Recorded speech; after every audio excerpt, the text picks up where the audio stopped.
I really didn't see the popularity of social media and how it took off.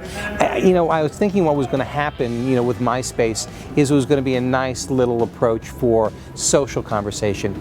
But with Zuckerberg and Facebook, and all of a sudden, in 2 years, it not only became enormous, but it became part of how we communicate our meetings, our events, our information.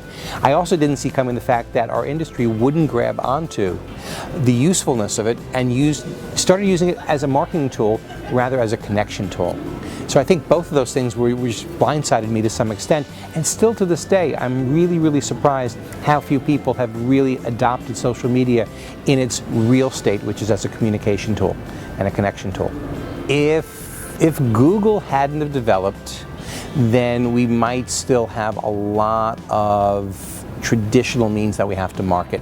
I think what Google created in terms of essentially an online yellow pages, which is how a certain generation looks at it, and instantaneous information has revolutionized what we need to do in this industry. How we search for hotels, how we find speakers, how we get local companies to support our meeting. So absolute critical part of it. Google hadn't developed, our meetings industry would be 20 years behind right now as we see it. And it's still not as ahead as it needs to be.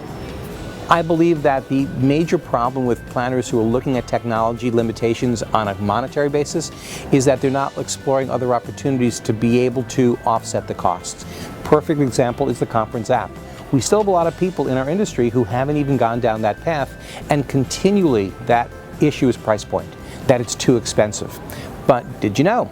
There are A, free container apps that you can use as a starting point, or even B, opportunities within your trade show, within your community to have advertising, to have marketing, to be able to offset the costs. Most groups that use the conference app have been able to find a couple of very eager vendors to go, we're going to donate the money, we're going to give the money in a sponsorship, we want that promotion, but we also want to make sure that these meetings remain vibrant.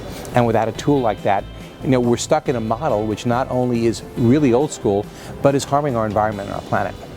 So there's no sustainability in huge programs that are printing and wasting all this paper.